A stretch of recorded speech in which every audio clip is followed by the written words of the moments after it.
A friend posted something on Instagram recently about how much her life has shifted over the past 3 years. And it came at a time when I myself was also deeply contemplating how much I've changed since coming back to Singapore. This was someone I actually had met when we were both fresh back from university abroad, both newly graduated and struggling to make sense of what it meant to be back home after having built a rich life away. It was quite a full circle moment to read her post and to think about how much we've both grown separately and yet find our winding ways to grow slowly towards the sun, slowly towards peace and contentment.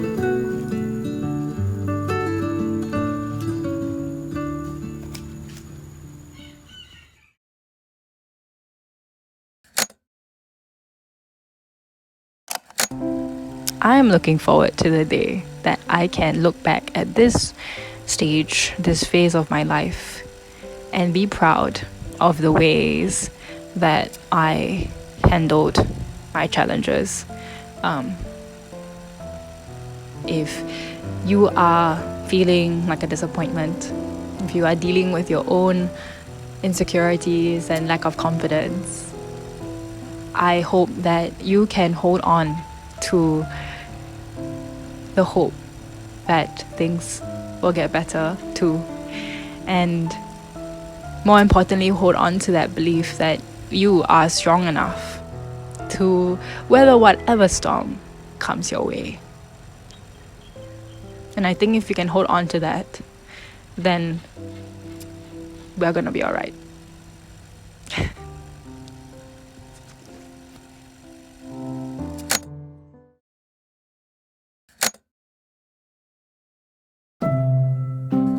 I've been giving some thought to why I feel so much more happy and joyous this year compared to last. At first, I thought it was because I've effectively built a life outside of work. But that didn't make sense because I was dancing even more last year and I still went to the farm too. Now I think about it, I think it's less about what I do and more about how I feel. About myself and about my environment and about my life. I feel more confident at work, not only in my base level of competency, but also because I've made friends. I feel more at ease with myself in terms of my career path and in terms of how I spend my time. My environment is also less tumultuous and turbulent. I have far less relationship drama and health issues. I also spent a good part of Q1 this year setting up systems, mostly financial, which have helped me feel on top of things too.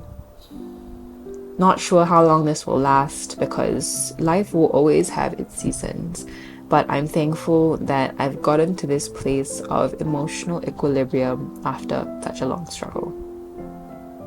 I was giving a little bit more thought to the psychology of why I feel more happy this year, and I was listening to a podcast that helped me shed some light on this.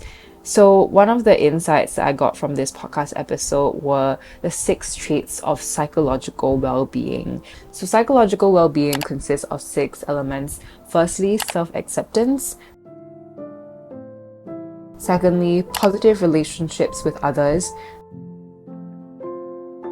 Thirdly, autonomy, meaning that you have control over the decisions that you make in life.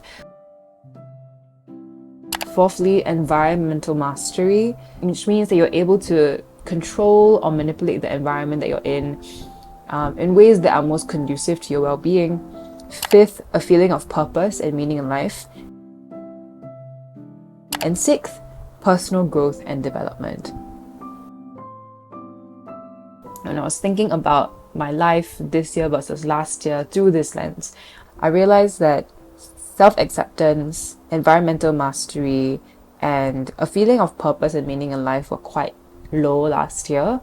And I had to implement certain changes as well as just wait for things to change, for those things to go up, right? So for self-acceptance, things were really bad for me because work was tough. I didn't have the best environment at work, and because of that, I didn't feel competent enough.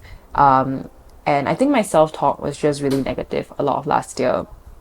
Environmental mastery was difficult for the same reason, and I didn't feel a sense of purpose and meaning in life because I don't gain that inherently from my job. And so I had to go out and find volunteer opportunities that helped me feel that sense of purpose and meaning. I volunteer at the farm a little bit more consistently, and I've been leading a bunch of tours more frequently. And I'm going for more events around Singapore. Also, something that I do and I started to implement this year is regularly donating a part of my income to charity. I set aside the same amount every month and I donate to different causes. So all of these small things I've been doing help me feel as though I'm making my very, very tiny but still existent contribution to whatever causes that I believe in. And that has been sufficient for me for now.